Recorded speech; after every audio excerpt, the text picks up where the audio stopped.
Hey, what is going on guys? My name is Carlos. Now I'm here to tell you guys that purchasing an older MacBook Pro is actually not a bad idea. Now when it comes to purchasing a MacBook Pro, we all pretty much have a budget in mind, and sometimes we want the latest and greatest from Apple, but sometimes we can't afford it.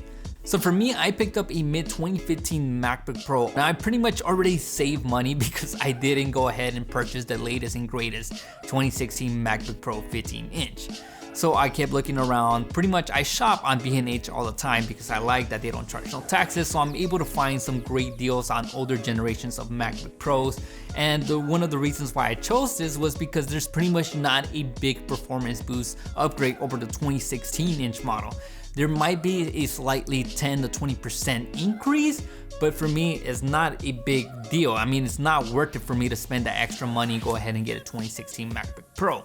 So what I did instead is I decided to spend that money on getting my computer and also buying more additional parts, more lenses, more SD cards, you know, the stuff that's gonna increase my production workflow and just make it a lot more easier for me.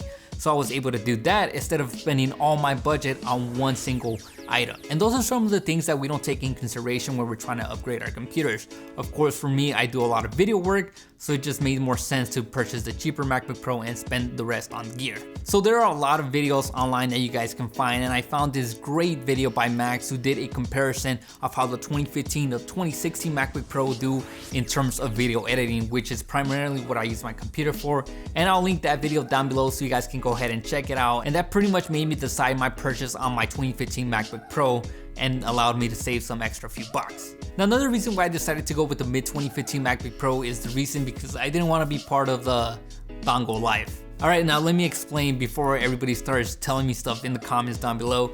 I love the convenience of just being able to plug and go. So I can pretty much plug in my SD card, offload all my media to my computer, and get to work quickly and easy. Compared to having a 2016 MacBook Pro, I would have to carry around an adapter with an SD card reader, hopefully having it in my backpack because I tend to forget things, and I'm pretty sure I will forget all of my adapters when it comes to getting my media offloaded onto the computer. It's just gonna happen.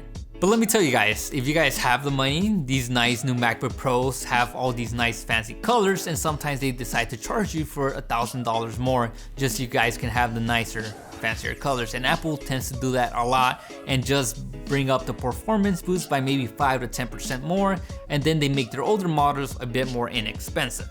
Well, guess what? You guys can pick up the more inexpensive model and then slap a dbrand skin like I did on my computer and just be able to change the color or change the texture. I am rocking the Black Dragon on my MacBook Pro and I think it looks sick as hell. So I will have links down below in the description so you guys can go ahead and check them out and pick some up for your MacBook Pro. So if you really want to change the color of your MacBook Pro, you can actually do that instead of giving your money to Apple, and you could keep rocking your older gen MacBook Pro. So there's a lot of deals always happening with these older gen MacBook Pros, especially when the new refresh is about to happen. So right now we're about to go into the 2017 refresh. So I'm pretty sure the 2016 MacBook Pros are gonna go on sale now, and you guys are gonna be able to pick them up. And don't worry about it, there's not gonna be a big difference. Apple likes to do this a lot. They probably like to upgrade their CPU and their RAM by maybe 5 to 10% and then just call it a day and charge you guys more extra money. So sometimes it just makes more sense to actually go out and get an older generation MacBook Pro instead of buying a brand new generation MacBook Pro. So I hope you guys enjoyed this video. Make sure you guys comment down below and tell me if you guys would pick up an older gen, or would you just spend all your money in one place and get the new fancy and more improved 2016 or 2020 MacBook Pro. Anyways guys, I hope you guys enjoyed this video. Smack that like button, subscribe, follow me on Twitter at MobileCarlos, Snapchat at MobileCarlos. Thanks again for watching, and I'll catch you guys on the next one. See ya.